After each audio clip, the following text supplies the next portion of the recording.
I, 36M, don't even know where to start with this. My whole world has been turned upside down, and I feel like I don't know my wife, 34F, at all anymore. We've been married for 12 years, together for 14. We have 2 kids, 10M, 7F, and what I thought was a solid, happy marriage. Sure, we've had our ups and downs like any couple, but I always believed we had something special. I trusted her completely. 3 days ago, that all changed because of a stupid Facebook memory dot. My wife Lisa was showing me something on her phone when a Facebook, on this day, notification popped up. It was a photo from 14 years ago, right when we first started dating. In the background of the photo, you could see part of a text conversation on her old phone dot. I wouldn't have thought anything of it, but Lisa immediately got weird and tried to close the notification. That made me curious, so I asked to see it. She got defensive and said it was just an old photo and not important. That reaction was so unlike her that I couldn't let it go. I've never been the jealous or suspicious type, but something in her voice set off alarm bells. I kept asking about it, and finally Lisa broke down crying and said there was something she needed to tell me. What came next destroyed me. Lisa confessed that during the first 3 months of our relationship, when I thought we were exclusive, she was still sleeping with her ex-boyfriend Ryan. She said it happened 5 or 6 times, and that she was confused about what she wanted. According to Lisa, she chose me and cut things off with Ryan completely after those 3 months. She's been faithful ever since. She said she never told me because we were so new and she didn't want to hurt me or ruin what we were building.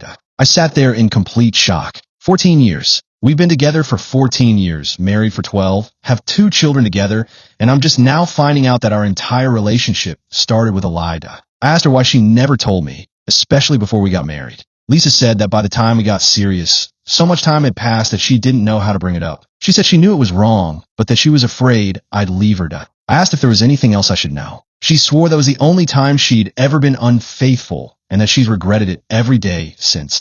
The worst part is that I remember that time period clearly. I was already falling in love with her. I remember telling my friends how amazing Lisa was and how I thought she might be the one. I was walking around like an idiot, completely smitten while she was sleeping with someone else.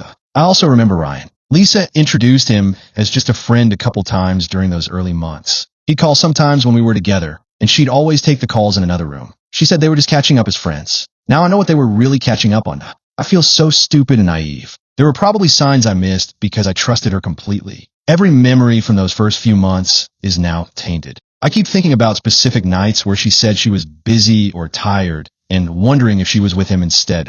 Lisa has been crying constantly and begging for forgiveness. She keeps saying it was 14 years ago and that she's been a devoted wife and mother since then. She says she loves me more than anything and that those few months don't define our entire relationship. Part of me knows she's right. Lisa has been an amazing wife and mother for over a decade. She's been loving, supportive, and faithful as far as I know. We've built a beautiful life together and raised 2 incredible kids. But I can't get past the fact that our entire relationship is built on a lie. She made the choice every single day for 14 years not to tell me. Every anniversary, every how we met story we told friends, every romantic moment we shared, it was all tainted by this secret she was keeping. I'm also struggling with the fact that she only told me because she got caught. If that Facebook memory hadn't popped up, would she have ever told me? She says yes, but I don't know if I believe that. The kids know something is wrong. I've been sleeping in the guest room and can barely look at Lisa without feeling sick. They keep asking why mommy is crying and why daddy seems sad. Lisa has suggested couples therapy, and I agreed to go, but I don't know if this is something I can get past. How do you rebuild trust when everything you thought you knew was a lie? My brother thinks I'm overreacting since it happened so long ago, and Lisa has been faithful since. My best friend thinks I have every right to be devastated and that Lisa should have told me before we got married. I love my wife, but I feel like I don't even know who she really is. The woman I married would never cheat on me or lie to me for 14 years. But apparently, she did both. I'm not sure what I'm looking for here. Maybe just someone to tell me I'm not crazy for feeling like my entire marriage is a lie. Or maybe someone to tell me I am crazy and that I should focus on the good years we've had. How do you move forward from something like this? Is it possible to rebuild trust after such a massive betrayal? And how do I explain this to my kids if our marriage doesn't survive? I'm lost and don't know what to do. Update, 1 week later. Thank you to everyone who commented on my original post. The responses were all over the place, which honestly reflected how confused I've been feeling about this whole situation. We had our first therapy session 3 days ago, and it was brutal but necessary. Having a neutral third party there forced us to have conversations we'd been avoiding. Lisa was asked to explain her actions in detail, and some of what came out made things worse, while other parts gave me context I didn't have before. The timeline was actually messier than she initially told me. It wasn't just that she was sleeping with Ryan while we were dating. Apparently, they had been in an on-and-off relationship for 2 years before I came into the picture. When Lisa and I met, she and Ryan were in one of their off periods, but they'd been trying to make things work for a long time. Lisa said that when we started dating, she genuinely liked me, but wasn't ready to completely close the door on Ryan. She described it as wanting to keep her options open until she figured out what she really wanted. Hearing her put it that way was like a punch to the gut. I wasn't her choice. I was her backup plan while she decided if she wanted to commit to someone else. The therapist asked Lisa why she didn't just break up with me to figure things out with Ryan, and Lisa said she was afraid of losing me completely. She said she knew what she had with Ryan was toxic and probably wouldn't work long term, but that it was familiar and hard to let go of. She also admitted that the physical relationship with Ryan continued even after she'd told me she loved me for the first time. That revelation sent me to the bathroom to throw up. But then Lisa shared something that gave me a different perspective on everything. She said that the night she finally chose me and cut things off with Ryan permanently was the night I told her I wanted to introduce her to my parents. According to Lisa, that's when she realized how serious I was about our relationship and how serious she wanted to be too. She said she called Ryan that night and told him it was over for good and that she never spoke to him again after that. The therapist asked Lisa why she didn't tell me the truth then, and Lisa said she was terrified that I'd leave her. She said she was already falling in love with me and couldn't bear the thought of losing me over something she'd already ended. I asked Lisa if she'd thought about telling me before we got engaged, before we got married, before we had kids, any of the major milestones where honesty would have mattered. She said she thought about it constantly, but that as time went on, it felt like the stakes got higher and the secret got harder to reveal. The therapist pointed out that Lisa had decided every day for 14 years to put her own comfort ahead of my right to know the truth about our relationship. That really hit home for me. We also talked about the fact that Lisa only confessed because she was essentially caught. When the therapist asked if Lisa would have ever told me otherwise, Lisa said she honestly didn't know. After the session, I felt even more confused than before. On one hand, I had a better understanding of Lisa's mindset and the context around her choices. On the other hand, some of the details made the betrayal feel even worse. Since then, Lisa has been trying to give me space while still showing that she's committed to working on this. She's been sleeping in the guest room and has taken over most of the household responsibilities so I can focus on processing everything. She's also been completely open with her phone, social media, and whereabouts. Not that I asked for that, but I think she's trying to show me that she has nothing else to hide. The hardest part has been dealing with my kids. My 10-year-old son asked me directly if mommy and daddy are getting divorced. I told him that we're going through a difficult time, but that we're working on it together. I don't know if that's true, but it's what I needed to say in that moment. My daughter has been clingy with both of us, clearly sensing the tension in the house. It breaks my heart that our problems are affecting them. I've been going back and forth between being furious, devastated, and confused. Some days I look at Lisa and feel nothing but betrayal and hurt. Other days, I see the woman I've loved for 14 years and the mother of my children, and I remember why I fell in love with her in the first place.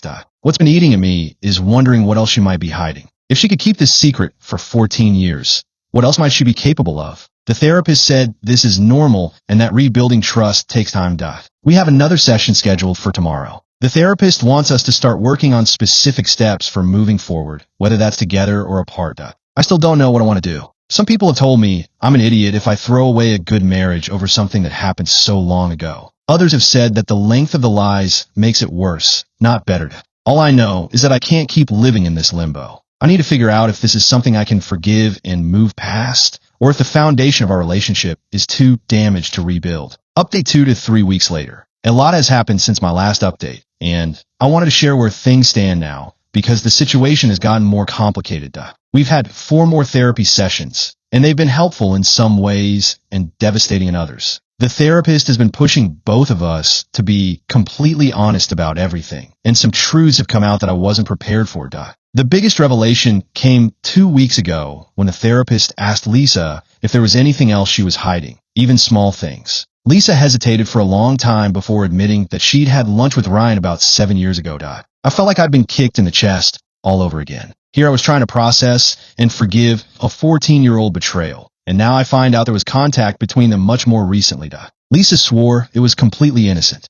She said she'd run into Ryan at a coffee shop near her work, and he'd asked if she wanted to catch up over lunch sometime. She said she was curious about his life and figured it was harmless since nothing romantic had happened between them in years. According to Lisa, they met once for lunch, talked about their lives and careers, and that was it. She said Ryan mentioned that he was married with kids, and she talked about me and our children. She said it was awkward, and she realized there was no reason for them to be in contact. But what killed me was when I asked why she never told me about this lunch. Lisa said she knew I'd be upset, and she didn't want to cause problems over something that was completely innocent. So even 7 years ago, after we'd been married for 5 years and had both kids, Lisa was still making decisions to hide things from me to avoid conflict. The therapist asked Lisa if she understood why this ongoing secrecy was so damaging to our relationship. Lisa said she did, but that she'd always been someone who avoided confrontation and tried to keep things peaceful. I told Lisa that what she calls keeping things peaceful, I call lying to my face. The therapist agreed that good intentions don't excuse dishonest behavior. We spent the rest of that session talking about trust and transparency in marriage. The therapist said that rebuilding trust would require Lisa to be completely honest about everything going forward, even things that might upset me. Since then, Lisa has been almost obsessively transparent. She tells me about every conversation she has, every errand she runs, every thought that crosses her mind. It's actually becoming overwhelming. I've also been doing my own individual therapy to work through my feelings about all of this. My therapist has helped me understand that my anger isn't just about the cheating. It's about the ongoing lies and the feeling that I can't trust my own memories or experiences. She's also helped me realize that I'm grieving the relationship I thought I had. For 14 years, I believe my marriage was built on honesty and mutual respect. Finding out that wasn't true has shaken everything I thought I knew about my own life. The kids have definitely picked up on the tension, despite our efforts to shield them. My son asked me again this week if we're getting divorced, and this time I told him honestly that I didn't know. He started crying and said he was scared our family was going to break up. That conversation destroyed me. These kids didn't choose any of this, but they're the ones who will suffer the most if our marriage falls apart. Lisa and I had a long talk after that about what we owe our children versus what we owe ourselves. Lisa believes we should stay together for their sake and work through our problems privately. I'm not sure it's that simple. My individual therapist warned me against staying in an unhappy marriage just for the kids. She said children can sense when their parents are miserable, and that sometimes divorce is healthier than staying in a broken relationship.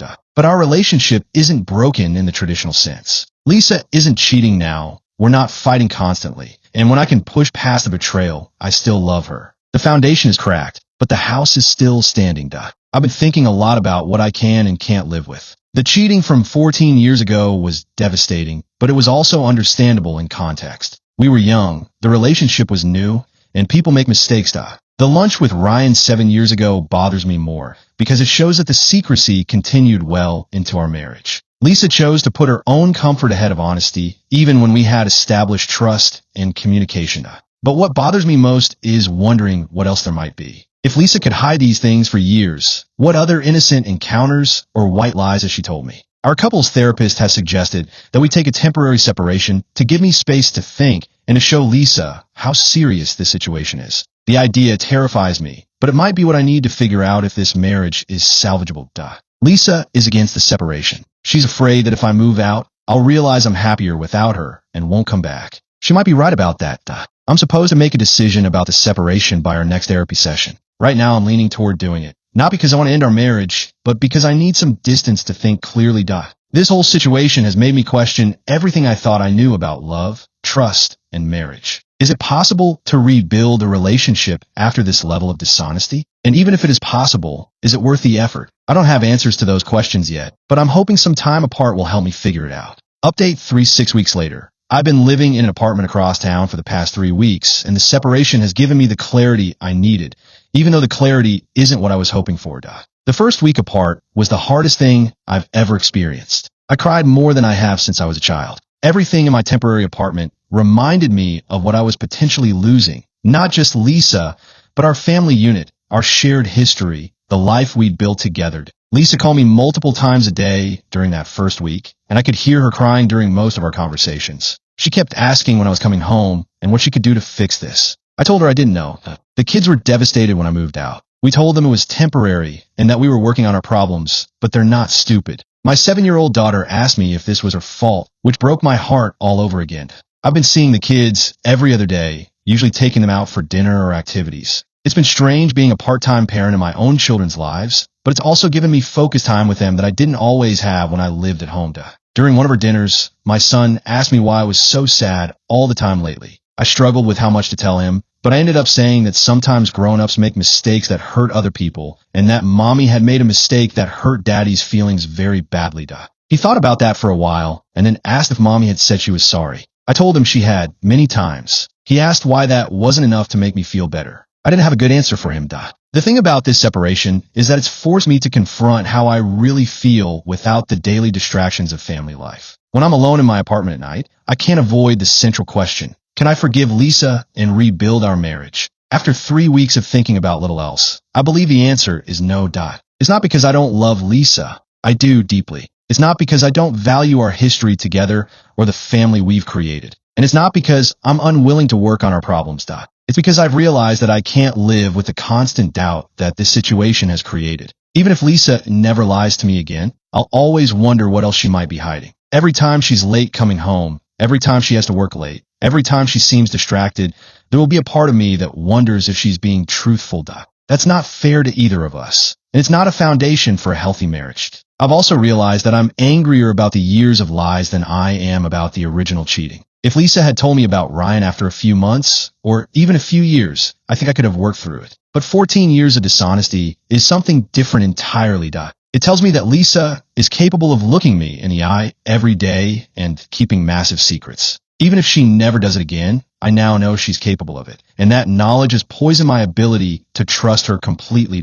The lunch with Ryan 7 years ago just reinforced this. Lisa's instinct, when faced with a situation I might not like, is to hide it from me rather than deal with it honestly. That's who she is, and I don't think therapy is going to fundamentally change that about her. I called Lisa yesterday and asked her to meet me for coffee. I told her that I'd made my decision and that I wanted a divorce. Lisa broke down completely. She begged me to reconsider, promised she'd do anything to make this work, said she'd prove that she could be trustworthy. She asked me to think about our children and everything we'd be throwing away. I told Lisa that I had thought about our children and that I'd realized I didn't want them growing up thinking that this kind of dishonesty was normal in a marriage. I want them to expect honesty and trust from their future partners. Lisa asked if there was anything she could do or say that would change my mind. I told her honestly that I didn't think so. The damage was too deep and too old to repair. We're meeting with lawyers next week to start the divorce process. We've agreed to try to keep things civil for the kids' sake and to split custody as evenly as possible. I'm devastated, but also relieved to have finally made a decision. Living in limbo was killing me, and at least now I can start planning for a different future. The hardest part will be telling the kids. We're going to do it together this weekend and emphasize that both parents love them very much and that this isn't their fault in any way. I know some people will think I'm making a mistake by ending a marriage over something that happened so long ago. But for me, this was never about when it happened. It was about what it revealed about Lisa's character and our relationship.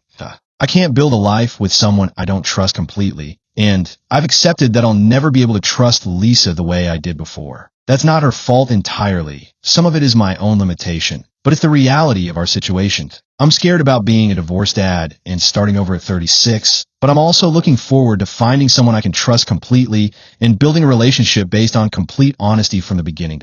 Lisa deserves that too, even if she doesn't realize it right now. Final update 3 months later. I wanted to post one final update because a lot of people have been following this story, and I think there are some lessons here that might help others in similar situations. The divorce process has been moving forward, and while it's been emotionally difficult, Lisa and I have managed to keep things relatively civil. We're using a mediator instead of battling it out in court, which has been better for everyone involved, especially the kids. We've worked out a custody arrangement where the kids spend half the week with each of us. It's been an adjustment for everyone, but the kids are adapting better than I expected. They still ask when I'm coming home sometimes, but they're starting to accept that this is our new normal.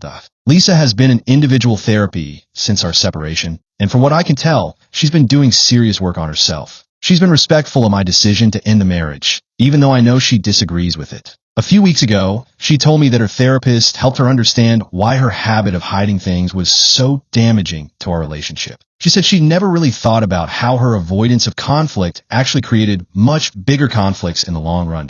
Lisa also apologized again, but this time it felt different. Instead of just saying she was sorry for hurting me, She specifically apologized for taking away my right to make informed decisions about our relationship. That meant something to me, even though it didn't change my mind about the divorce. The kids are doing okay, all things considered. My son is in counseling to help him process the divorce, and it seems to be helping. My daughter has been more clingy with both of us, but she's still her happy, energetic self most of the time.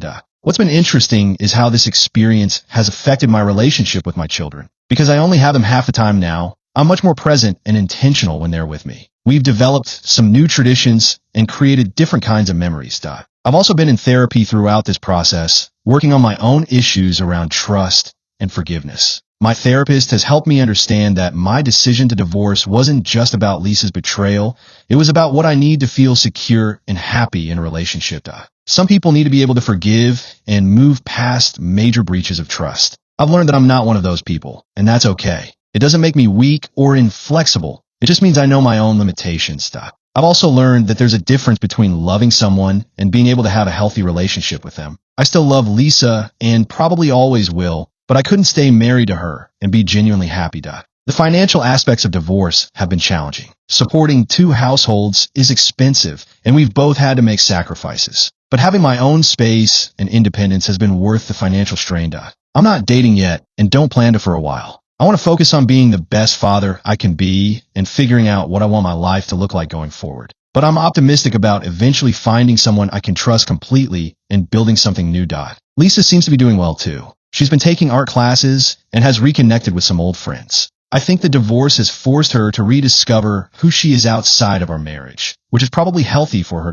Looking back on this whole experience, I don't regret my decision to end the marriage. The pain of divorce has been intense, but it's been a clean, honest pain rather than the ongoing uncertainty and doubt I was living with. I've learned that trust isn't just about being faithful. It's about being completely honest about everything, even when that honesty is uncomfortable or inconvenient. That's the standard I'll hold myself and any future partner to. For anyone dealing with a similar situation, my advice would be to take the time you need to really think about what you can and can't live with. Don't let other people pressure you into forgiving or not forgiving based on their values. Only you know what you need to be happy and secure in a relationship. Also, don't underestimate the impact of long-term dishonesty. It's not just about the original betrayal. It's about what years of lying does to the foundation of your relationship. Some foundations can be repaired, and some can't. Both outcomes are okay. The divorce will be final next month. It's the end of one chapter of my life, but I'm looking forward to writing the next one with complete honesty and authenticity. Sometimes the most difficult decisions lead to the most important growth.